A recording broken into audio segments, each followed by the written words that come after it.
Hi, എല്ലാവർക്കും സ്വാഗതം. എല്ലാവരും എൻ്റെ ചാനലിലേക്ക് സ്വാഗതം ചെയ്യുന്നു.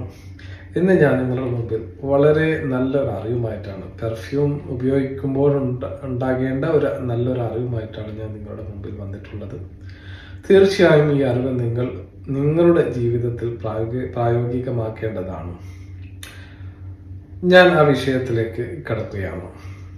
പെർഫ്യൂം ഉപയോഗിക്കുമ്പോൾ നമ്മുടെ ജീവിതത്തിൽ പ്രാവർത്തികമാക്കേണ്ട ഒരുപാട് നല്ല അറിവുകളും എൻ്റെ ചാനലിലൂടെ നിങ്ങൾക്ക് ലഭിക്കുന്നതാണ്. അത്തരത്തിലുള്ള ഒരു അറിവാണ് ഇന്ന് ഞാൻ നിങ്ങളുടെ മുമ്പിൽ കൊണ്ടുവന്നിട്ടുള്ളത്. എന്താണ് ആ അറിവ് എന്ന് നമ്മൾ മനസ്സിലാക്കേണ്ടതുണ്ട്.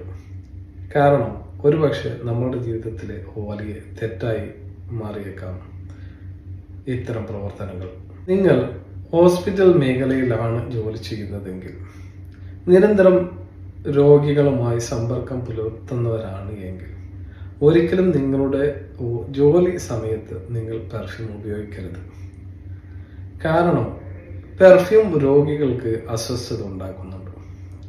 ചിലപ്പോൾ ICUവിലുള്ള രോഗികളുടെ അടുത്തായിരിക്കാം നിങ്ങൾ, അല്ലെങ്കിൽ വാർഡിലുള്ള രോഗികളുടെ അടുത്തായിരിക്കാം. എവിടെ ആയാലും നിങ്ങൾ ചെയ്യേണ്ട ഒരേ ഒരു കാര്യമാണ്, ഒരിക്കലും നിങ്ങളുടെ ജോലി സമയത്ത് നിങ്ങൾ എന്ത് ചെയ്യരുത്? പെർഫ്യൂം ഉപയോഗിക്കരുത്.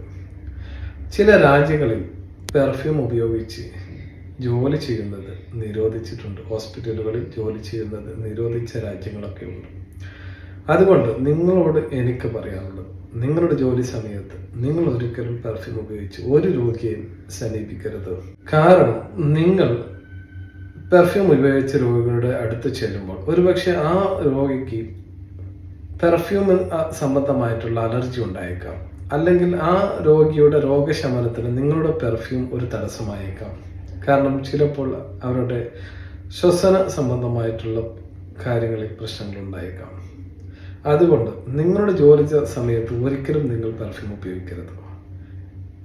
കഴിവിൻ്റെ പരമാവധി, അഥവാ നിങ്ങൾക്ക് അങ്ങനെ സുഗന്ധം ആവശ്യമാണ് എങ്കിൽ നിങ്ങളുടെ വസ്ത്രങ്ങൾ വളരെ നല്ല ഡിറ്റർജൻറ്റുകളിൽ അല്ലെങ്കിൽ ജെല്ലുകളിൽ മറ്റുള്ള സ്മെൽ വരുന്ന മറ്റുള്ള ഏതെങ്കിലും ഒരു രീതിയിലുള്ള കെമിക്കലുകൾ ഉപയോഗിച്ച് നിങ്ങളുടെ വസ്ത്രങ്ങൾ അലക്കേണ്ടതാണ്. അല്ലാതെ നിങ്ങൾ നല്ലൊരു സ്മെല്ലിന് വേണ്ടി പെർഫ്യൂം ഒരിക്കലും ഉപയോഗിക്കരുത്. അത് നിങ്ങൾ ഒരു രോഗിയോട് ചെയ്യുന്ന വലിയ ക്രൂരതയാണ്. ഈ ഒരു അറിവ് നിങ്ങൾക്ക് ഉപകാരപ്പെട്ടു എന്ന് ഞാൻ വിശ്വസിക്കുന്നു.